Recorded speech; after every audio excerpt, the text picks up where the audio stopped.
Hello, hello, and welcome to session 2 of the Suncast Clean Energy. So grateful to have you here. Those of you who are looking at are watching all of our sessions and having registered over at Crowdcast, thank you. There's a question and answer session or section of Crowdcast. You can ask questions of today's guests. Apologies, I'm jumping in a couple of minutes late, a few minutes late. In fact, I had just wrapped up our keynote with Chuck Swoboda. Hopefully some of you are also jumping in now, having watched that.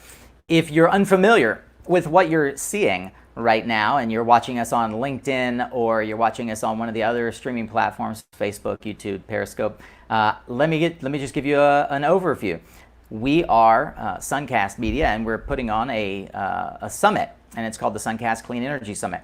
This is going to be session 2, where we look at how to move from innovation to implementation with some of my favorite entrepreneurs, and we're going to have a pretty fun discussion here with John Bonanno of New Energy Nexus, Jacqueline D'Souza of Apparent Inc., and James Pagonis of Power Hub. Before we do that, I want to take a moment and thank our sponsors for helping make all of this possible. Our sponsors are helping make this free for you all so that you can watch and enjoy. SunGrow is our main sponsor, sponsoring the entire summit. Today's track sponsor is Radiant REIT, and we have a huge growing list of industry and media sponsors who are helping get the word out. It's probable that you found out about Suncast Summit through one of them, and we're grateful for the fact that you are all now joining us here. So without further ado, I'm going to jump in to today's session on innovation to implementation. Let me start with Jacqueline D'Souza. I'm going to pull each one in as I introduce them. Hi, Jacqueline. Hey, how are you, Nico? Excellent. Great to see you. We've had some fun discussions recently, and I'm really looking forward to helping folks understand more about the work that Apparent is doing and how we are sort of thinking about this idea of bringing innovation to market. Jacqueline and the Apparent team have been quietly developing their DER solutions for over a decade, having garnered some very interesting key clients and investors, and it appears that they are now ready to scale. Next, I'm going to bring in someone who has already had the opportunity and chance to scale. Looks like we've got two overlays here. So team in the back end, if you could take that background down, that would be awesome. James Pagonis of Power Hub, great to see you here today, sir. Hi, Nico. How you doing? I'm doing excellent, man. Again, mentioned from idea to scale and implementation. Power Hub is no stranger to implementation, having recently been acquired in September by BayWa, the huge German conglomerate that is dominating in so many different markets, from development to distribution. James and his team at Power Hub have been working on software and automation for predominantly solar, but increasingly more clean energy elements, helping companies manage all of these assets that are being deployed. And last but not least, we've got your friend and mine, Mr. John Bonanno, coming to us from California. John, welcome to the show. Hi, Nico. How are you? Nico, you there? Doing well, doing well. Yeah, man. Good. We can hear you loud and clear. That Blue Yeti is rocking. So I apologize to everyone who is watching, and my video is a little pixelated. I've tried to troubleshoot this, but many of you know that I'm broadcasting from remote area in Mexico. So despite my best efforts and a direct hard connection to the internet, sometimes my video and even audio doesn't come through as clearly as it did last week for the impact sessions of the summit. But be that as it may, we are going to rock today's conversation. Before I go much further, John Bonanno is not only a mentor of mine, but an accomplished serial entrepreneur and investor who now leads New Energy Nexus' mission to launch, fund, cultivate, and scale clean energy startups around the world. John is going to talk a bunch about how they do that, how they empower entrepreneurs. But about this panel, I wanted to just give a quick overview for you all. The idea of innovation often is thought about within the context of coming up with a new idea, of thinking outside of the box, changing the paradigm of the way an element of business is being conducted, from a business model to an actual technology. Energy storage in many ways is innovative. The work that Tesla and many others have done around electronic propulsion is innovative, but innovation in and of itself isn't a business driver so much as a form on which we can stand and try to find a phrase that we'll mention often today: the product market fit. So I thought it would be an interesting way to kick off this session talking about this idea of product market fit, and I think that you and my sort of influence have thought more about this topic than John. So John, how do you think about the concept of innovation as it supports entrepreneurship and helps to and we use that as a platform to bring ideas to market? From the perspective of the New Energy Nexus, maybe give a quick overview of how New Energy Nexus functions in supporting and accelerating entrepreneurship, and this idea of product market fit as a key component to taking that innovation to market. Well, I'd like to start by thanking Jacqueline and Jim to be part of this, because these are the real examples of entrepreneurs that have gone out and found market fit, found a customer that's delighted with their outcome. And ultimately, Jim's outcome was fabulous, and I hope the same for Jacqueline. New Energy Nexus spent the first 11 years of our 501c3 nonprofit existence as a fund-of-fund investor. We were smart enough or lucky enough, and maybe both, to invest in Tesla and Solar City and other things.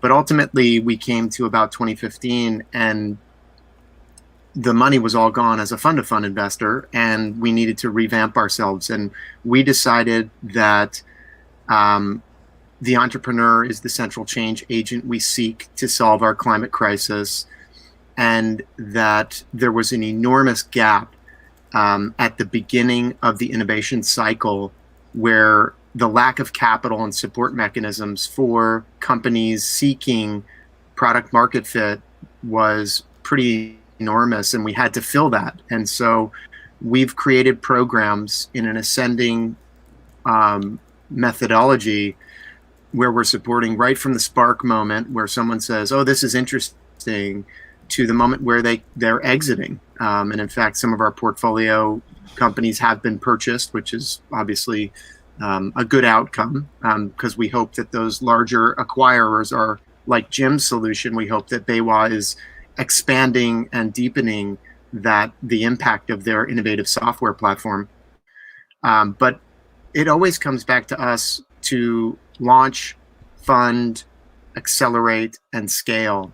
And the first stage is finding market fit.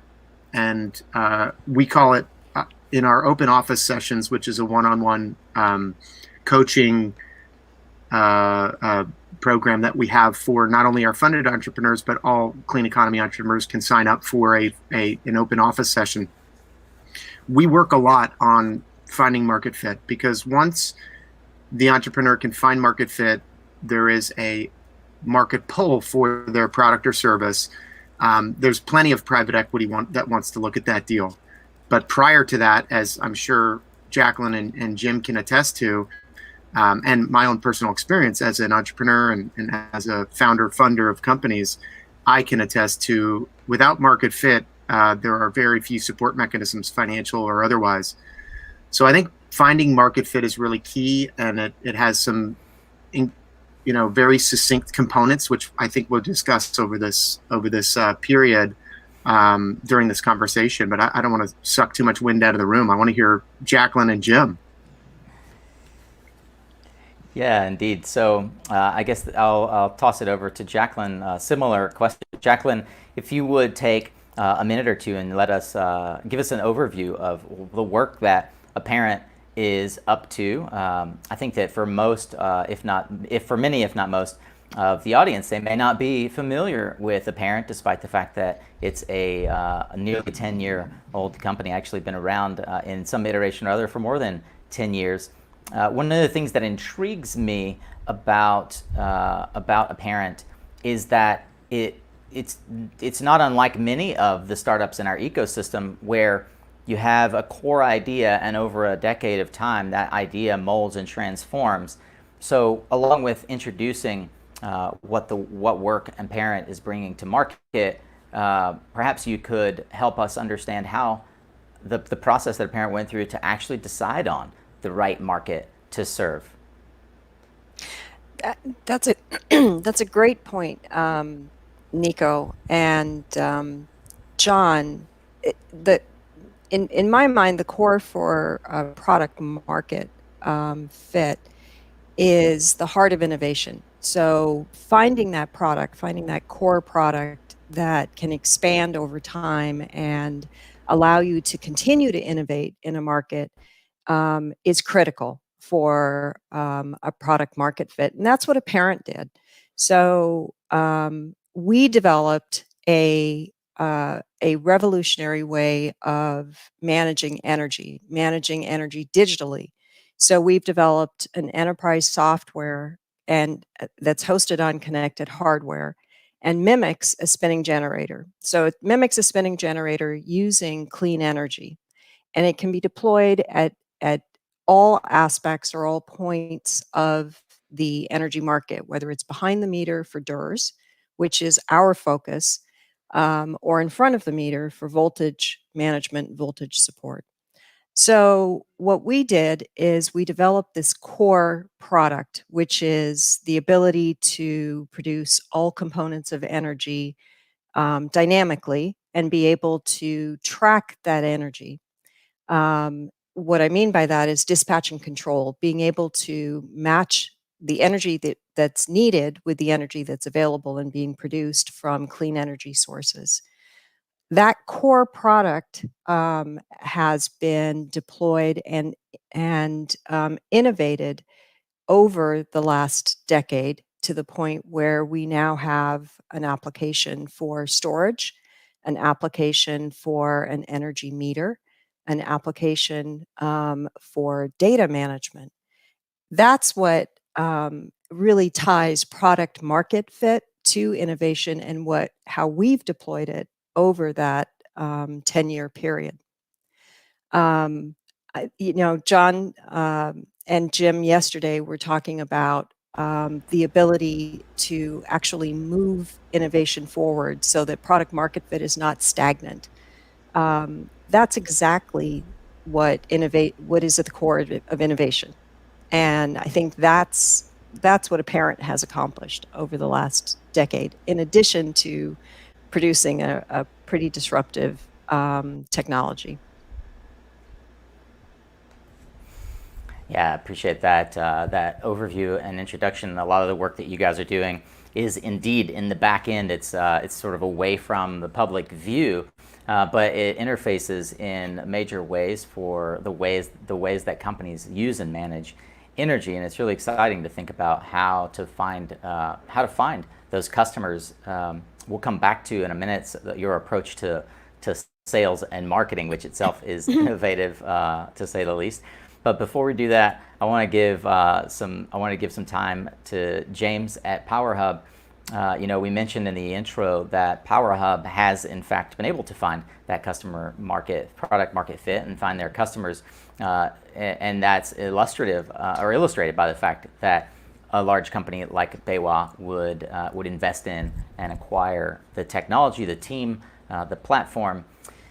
James, you guys have spent a lot of time over the last, I think, 6-7 years forming and growing the PowerHub team, thinking about benefits, features, customer fit. As the product owner within PowerHub, the person whose job it is to go not only explain to clients the work that you're doing, but bring that feedback to the team and develop products that solve customers' problems, do you find that there's a core question that you are asking both of the team and of the customer as you're exploring what is the right product, where is that product fit? 100%. 100%. We approach everything in a concept of value. Does this bring value to our clients? And from the client perspective is, does it help them? Does it change their life? Does it make their life easier? Does it bring them more money? That's the value we look for in them. And we really try and explore the problems they're facing by talking to them, by understanding them, by listening to what they're doing day to day. And then when we go into sort of our workspace and we dig around, and I have these conversations every day. And every time an idea is thrown at us, is, does this bring the client value? It's the only question we ask. And so as we go through it and we come up with all these cool features, things, and doodads that you can create in software, at the end of the day, the only real question is does this bring value to our clients? And we love asking the question, and we love the fact that our clients, and we have plenty that feel that they have value coming from what we provide them. And that's what drives us every day, and that's what keeps us innovating and thinking and continuing to work with our clients. And this is why Jim got bought. That's right. That's right. That's key. That's key to figuring out which applications are going to make sense and how you can actually focus your company, because when you start with a core product, you've got limitless possibilities. Where do you apply that? How do you approach a market? How do you develop a market? So having a focus on the benefit, on the value that you can provide is everything. Yeah, but I don't think this all happens by accident. I mean, we have pre-revenue companies, we have post-revenue companies in our portfolio. We're constantly looking out into our community as to how we can support, and in fact, it requires a little more structure than just waving hands and this and that. I mean, we break it down in our open office sessions to some very, very clear things you have to do. First of all, it's great if you're an expert from a particular market, because if you're just a neophyte and you've decided that this is something you want to do and you've never done an electric car before, it's probably not a good idea. But understanding your market is critical. What's the size? What is the cycle they're in? What's the velocity of that? What's the pain point? All these variety of characteristics around the actual market you think you're going to attack, and then identifying some sort of compelling value hypothesis. Like, what do I actually think this is going to be, this product or service? And then you have to rigorously and patiently and attentively test that theory. And as Jim was saying, how often, Jim, are you on the phone with your customers? As the CEO, I'm sure you're on, like, you're back to back with customer calls 90% of your day. So, first, I'm not the CEO, but I thank you for giving me the credit. You should be, man. But yeah, I mean, one of the biggest things that we always proclaim is to talk to our clients, listen to them, get on the calls, find out what pieces they're doing. We meet them. Unfortunately, one of the best places we usually meet them is at conferences. We get everybody all coming around. We talk to them. We get a lot of engagements. So we've lost one of our key ways in which to talk to a lot of people at once. So we're always trying to reach out. I get on a ton of calls. We support each other. We have a full customer success team where it's just about them talking to clients, and they can reach out and call them. And we have an unusually large one for the industry, but that's because this industry has a lot of weird problems that all could have solutions brought to it. So it's important to listen to them. 2-to-1 ratio, right? 2 apertures for 1 aperture. I think we have to listen twice as hard as we speak. 100%. Yeah, the Power Hub team takes a 2-to-1 focus from customer success to sales as well, which is one of the elements I wanted to bring into this, because you all have been involved in growing companies from idea to product out in the market, being tested, working, and functioning. There's a lot of different ways that you approach it. Jim mentioned that they have a rather large customer success team, which I'd like to come back to in a minute. The counterpoint to that is, after 10 years of really tweaking and working the product to develop a software platform that other companies can sort of bolt on top of, Apparent doesn't in fact have any formally sales team, yet you are onboarding customers. can you help us understand the way that you reach the market, and how did you bridge that desert of time, that where you had to continually modify the product to find what your customers are going to be willing to pay for? So when we developed our core product, our platform, we were early. So what we ended up doing is deploying the technology in installations ourselves as proof of concept, and demonstrated exactly what the applications could provide, what the benefit was, what the value was. And from there, our customers ended up being our sales force. They ended up through word of mouth, through relationships, explaining what value they received from the deployments. So we've expanded that now into more mature partnerships with bus companies, electric bus companies, battery companies, installers, regional installers, and distributors. And that's how our sales and marketing has matured. It's been very targeted because we're still a smaller company. Our platform has it's incredibly powerful, and we're trying to limit exactly how it's being deployed so that we can demonstrate the benefits of it. It's difficult not to get ahead of yourself and overreach, because that can also be a killer. I'm sure John and Jim can talk to being very, very careful about how you're deploying and where you're deploying your technology. We've talked about market, understanding your market, being sure that you can actually support the customers that you've got in your marketplace, and being able to take from those customer experiences the value that then you can grow in new marketplaces. Jacqueline, you are being very, very humble. I think that this is important to recognize. When trying to get this market fit, it's a value and quality conversation. And what she's describing, I've known a parent for over 10 years.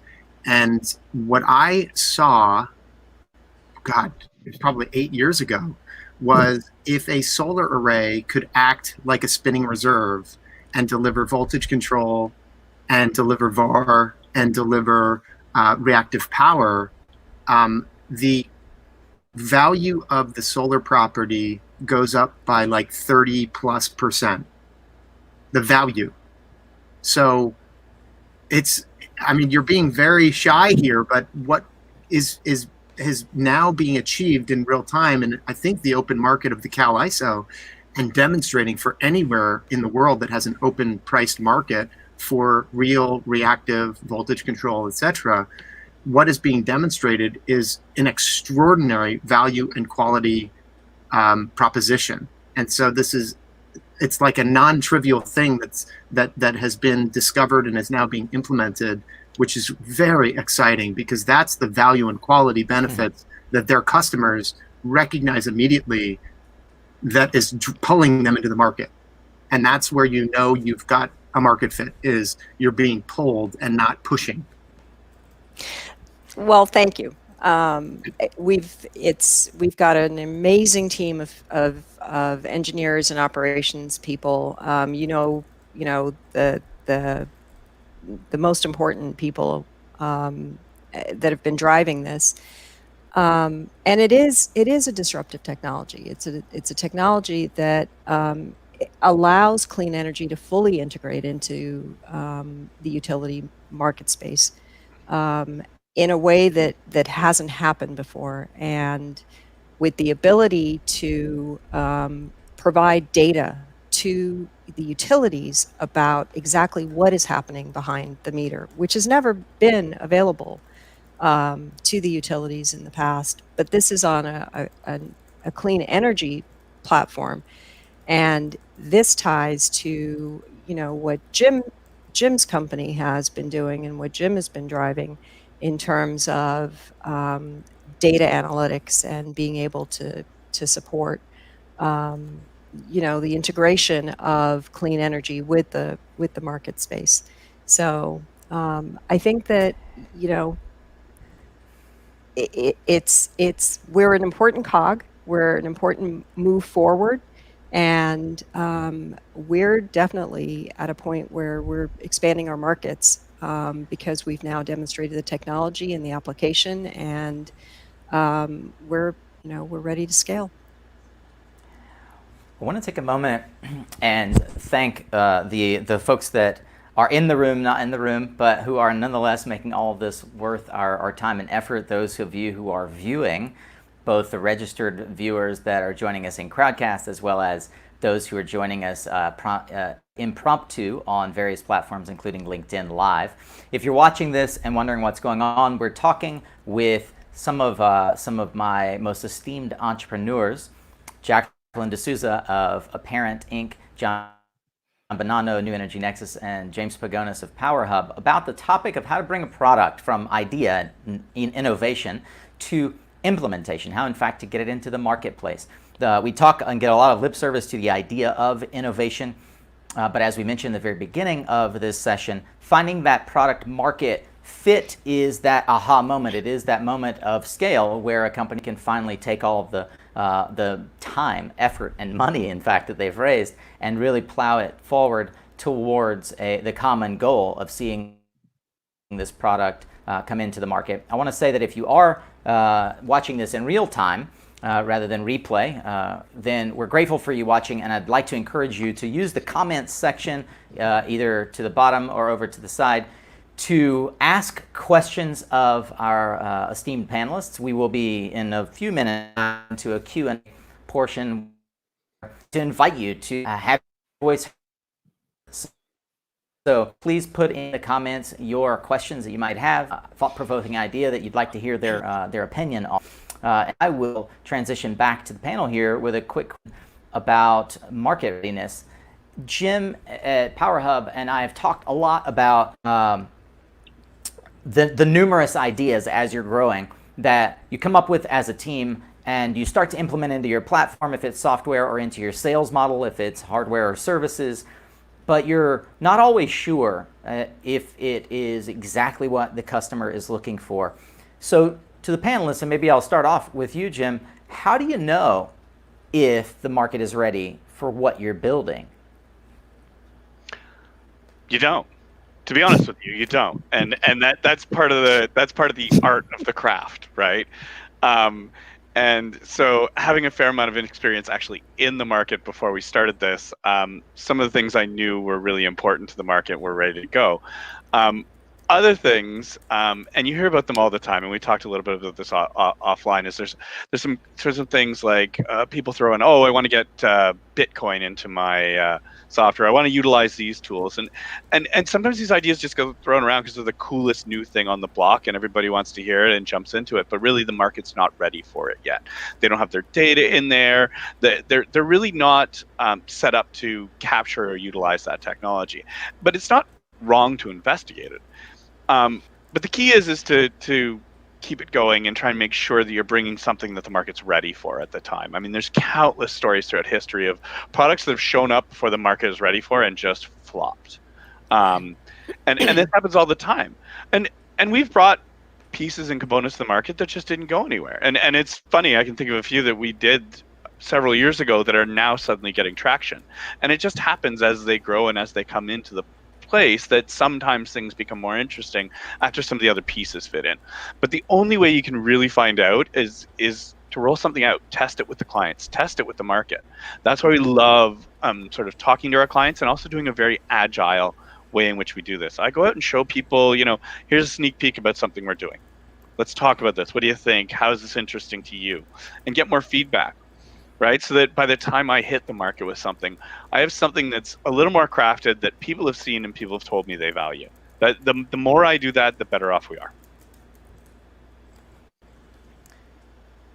I'm taking notes. So am I. I know. I love it, Jim. That's so good. Yeah, similar. I do all of this to take notes for me and for the audience. Finding that right feature set is so important, and it's something that, as I mentioned earlier, it's remarkable for me thinking as a salesperson about the growth path of a parent. Having zero outside, formerly outside sales, so you do have a remarkable business development person. There's a question that came in from Pedro Mendez. I'm actually going to modify it really quickly before I throw it up here because I think I misspelled his name. And I'll throw it up as the ticker here. But what Jim was talking about was gathering this data. So a lot of the work that we see in the world right now is it's sort of coupled to this idea that software is eating the world, and it's certainly true in solar, and the idea of big data is no big news for us as we think about automation and sort of more advanced ideas around software, blockchain, AI, ML. How does the data gathered shape and improve the software, or in fact the product? And Pedro was wondering if there are any real world examples that you guys could offer. So from a parent standpoint, there are two aspects of data gathering and how we integrate it. From the software platform itself, every time, the way that let me back up. The way that our platform works is that we match the impedance of generation with demand. And every time that happens, we collect information. We collect a data packet, and that packet is collected in sub-seconds so that we can control exactly what is being produced and how it's being matched. That data then becomes actionable. So it becomes something that a consumer can use. It becomes something a utility can use in order to control assets. It also becomes something that can be used for machine learning, for developing improved performance. Utilities have used load following for eons. This is load following on steroids, if you wish, and that's what machine learning does. That's what AI does. It takes data and basically improves performance using multiple data points. So we've been able to utilize that within applications that we have in installations. In particular, in one installation in Hawaii, we've got a condominium complex. You can imagine it with stores and parking on the ground floors and offices, and a residential complex that goes above it. And it's a very high reactive power load. So that building uses HVAC and air conditioning, elevator banks, lighting constantly. They've got also a very small footprint at the top of the building for solar. We were approached after they were rejected by a number of installers and developers who found that the return on the investment was not enough for them to be able to install. So we were able to install a system, and because we actually produce all components of energy, we're able to produce exactly what that building needed, which was a dynamic reactive power management. So what John was talking about, and the value of what we're capable of doing, is mimicking a spinning generator. Our system was the equivalent of putting a spinning generator on the top of a condominium complex in a downtown urban setting. What this did is it reduced the building's draw on reactive power, on power factor, which was very expensive. And because of the size of the utility bill, they were charged separately for that type of energy. What is remarkable is after a couple of years of operating this site, the utility approached us, and the utility wanted to inspect the site because they thought we had done something wacky. in terms of the installation. They saw that the power, the reactive power draw from this one feeder in this distribution grid was impacted. So they came out, they looked at, kicked the tires, did whatever they needed to do, and then they said a very unusual thing, which is, we're going to increase the size of your internet connection. So they allowed us to increase the size of the system because they knew we could manage energy in a localized distribution setting by being able to produce all components of energy locally. And when I say, all components, all 4 quadrants, and dynamically. So we aren't limited by power factor at 0.95. We can move in all quadrants at all levels that are required. And that's the difference in what we're able to do. But getting back to your question, which was on data and data management, we were able to take the information from how this building operated and improve how the building operated over time. So we built that back into the algorithm, and we were able to control the energy use and consumption. The second way that we use data is more tied to what Jim's company does and what Jim does, which is we analyze and work with customers in terms of what their needs are.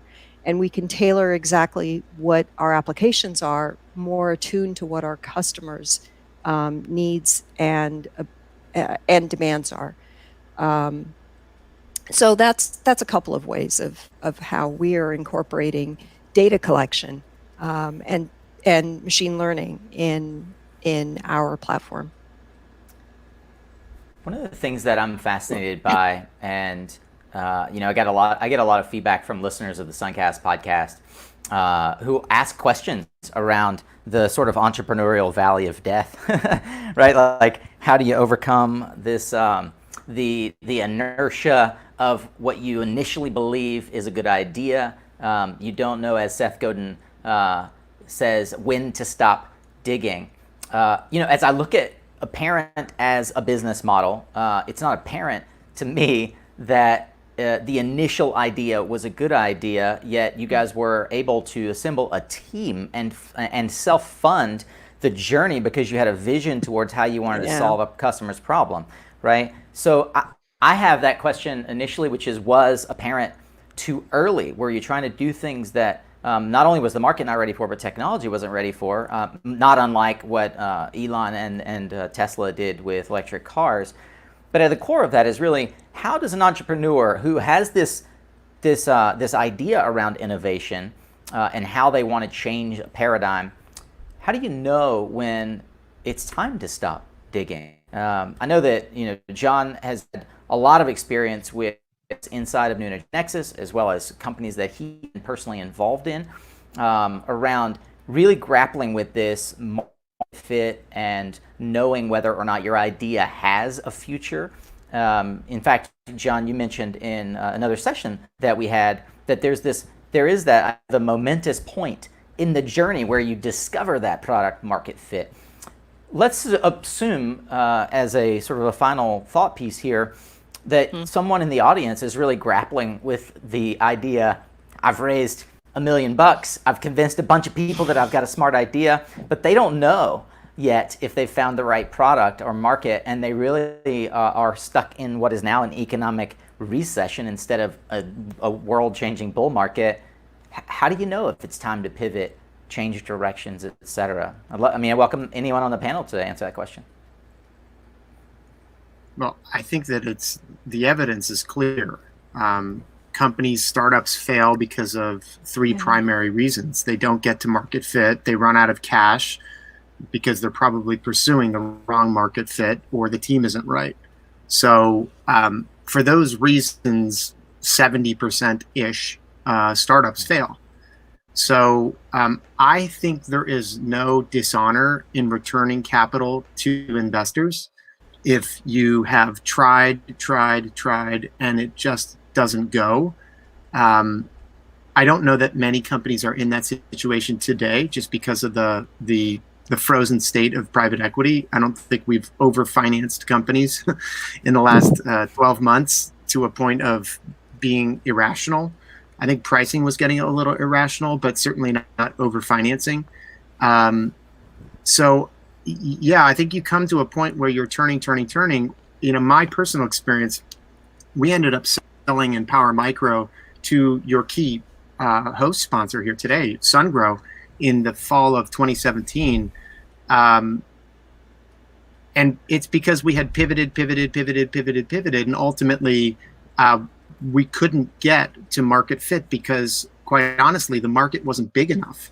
And that was our challenge with that business. And it was big enough for someone like SunGrow, who had an established sales channel and manufacturing base and those types of characteristics. But ultimately, if you don't have it, you need to exit. And there's no dishonor in giving money back. If you have raised $3 million, you've gone through $1 million of it, and you just can't make it work, and you see the writing on the wall that you're going to hit that wall, you probably should just give the money back and say it didn't work. Yeah. I mean, we all make decisions. We all make decisions along this innovation thread. And, parents made decisions early on that we built applications that we just weren't able to be able to hit that product market fit. We weren't able to show the benefit to consumers, and we were too early. The big trick is being able, as John says, to pivot and finding that niche where you're able to take the application and make it beneficial for the market. Find the target that's going to get the benefit from it. And building on what John said, if you do see that something is hitting a wall, or you feel like it's time to scale or it's time to grow a specific area, you either do it yourself, you partner with other people, you raise additional capital to do it yourself, and those are the choices that you make. So there's all sorts of innovation and steps that you have to engage in as you're going along in developing the product market fit.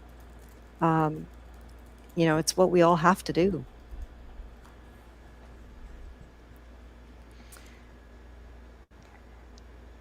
Yeah, I guess my impression of this is when to stop digging, is when you think you're right.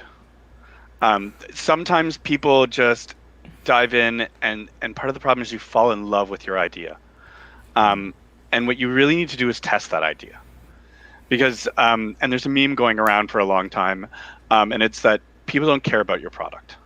They really don't. Your crazy, really awesome innovation idea could be so phenomenally cool. But at the end of the day, does the market want it? Will they pay for it? Is the only thing. So in order to really figure that out, right when you think you're on the right track, get out and test it as much as you can, any way you can. That's my advice, and don't fall in love with it.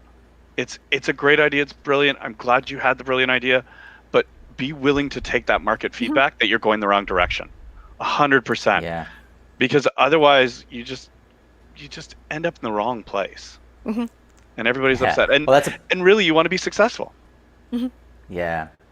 Well, that's a perfect tee up for what I think will be our final question here.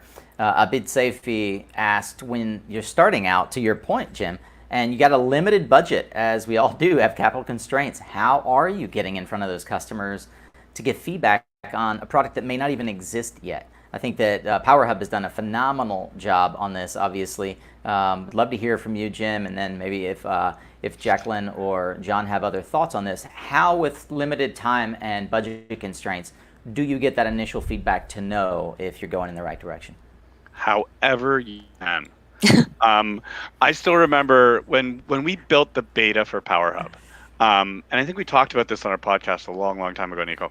But I still remember Etienne and I ran around, Etienne being the CEO of the company, ran around SPI, with a laptop, talking to whoever would talk to us and explaining what our idea was, explaining what we were doing, and just listening to them. From bankers to lawyers to whoever would actually engage with us that we knew was in the market. But we had a bit of an advantage having both relationships in the market, so it was easier to approach people. But however you can, if you can get them to chat, it's phenomenal, and get things in front of people so you can get their feedback.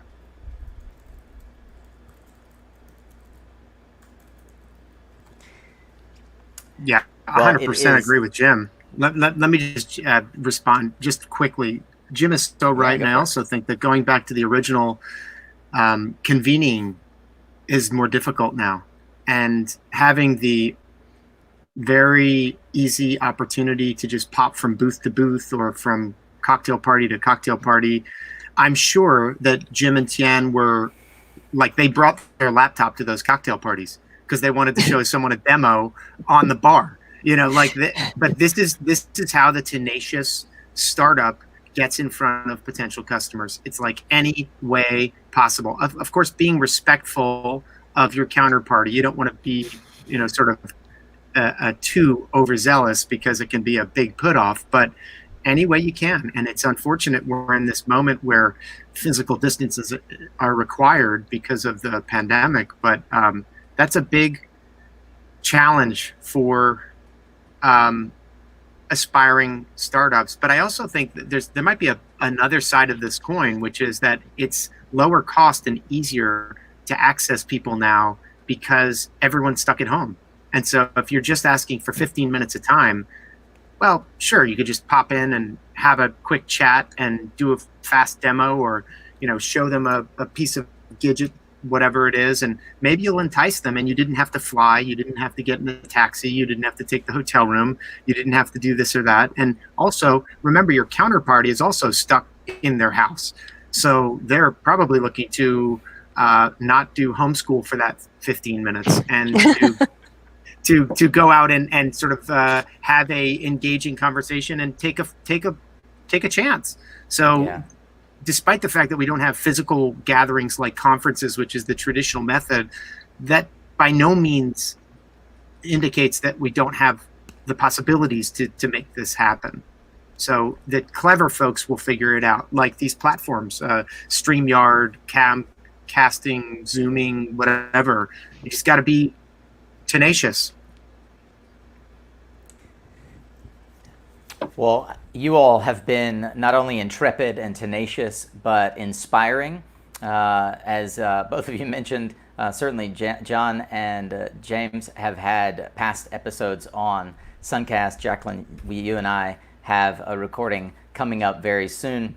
One of the great privileges of being a host of a podcast is that I get to interact with inspired minds like yours, and I'm really grateful for that. I'm grateful as well for the audience that would lend their time, the only non-renewable resource that we all have control over, and really thankful that the folks have shown up today. I'm grateful for those of you who are watching this as a replay, and I'd like to invite our guests, if they would, to give us any parting thoughts. We've discussed how to cross the chasm from inspired idea to customers' cash in your pocket, which is the ultimate goal. To keep a business sustained and to be able to employ people and participate in this thing we call economy. So I'd welcome you, starting with Jacqueline, down to Jim, and then over finally to John. If you have any parting thoughts of wisdom that you might impart on our audience as we wrap this session on innovation to implementation. I think the one thing that I can take away from what a parent has done and where it is today is there's nothing like hard work, research, and perseverance.